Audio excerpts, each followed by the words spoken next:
programme de 5 minutes avec Jésus. Je suis Reine Astrid Koussou, secrétaire générale du Bureau national de la jeunesse, et j'ai l'immense plaisir de partager avec nous cette petite exhortation tirée du livre de Jacques 2, du verset 14 jusqu'au verset 18. Nous lisons la parole de Dieu dans la version Semeur. Mes frères et sœurs, à quoi servirait-il à quelqu'un de dire qu'il a la foi s'il ne le démontre pas par ses actes?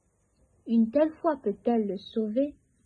Supposez qu'un frère ou une sœur manque de vêtements et n'ait pas tous les jours assez à manger.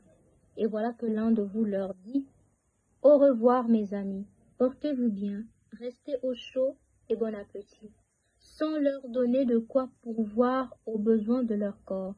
À quoi cela sert-il? Il en est ainsi de la foi. Si elle reste seule sans se traduire en actes, elle est morte. Mais quelqu'un dira, l'un a la foi et l'autre les actes. Eh bien, montre-moi ta foi sans les actes, et je te montrerai ma foi par mes actes. Parole du Seigneur. Bien-aimé, par ce petit passage, qui d'ailleurs va en conformité avec la vision annuelle de la jeunesse, qui est « Jeunes, tes actes révèlent-ils Christ ?» Nous voulons rappeler à l'ensemble de la jeunesse, sinon à l'ensemble du corps du Christ, que la foi à elle seule ne suffit pas. Ne dit-on pas que la foi est cette ferme assurance ou ferme conviction des choses que l'on ne voit pas, mais que l'on veut appeler à la démonstration?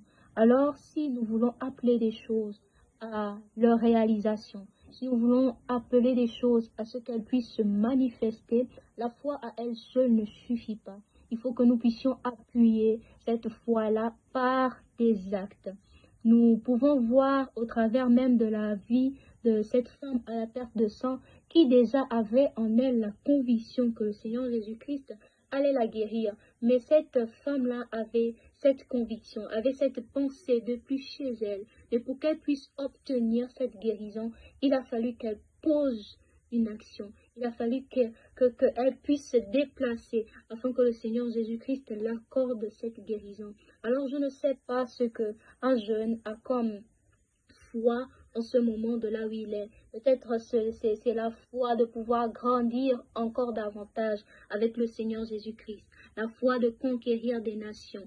Oui, c'est une foi, c'est quelque chose qu'il faut nourrir, mais c'est aussi quelque chose qu'il faut alimenter au moyen d'une action. Le Seigneur Jésus-Christ nous donne la capacité d'aller et de conquérir les nations. Il nous prépare, il met cette ferme assurance-là en nous, mais il nous attend aussi à aller dans l'action, à quitter le domaine de pensée pour aller dans ce domaine-là de pratique, afin que sa grâce et son sang soient simplement glorifiés.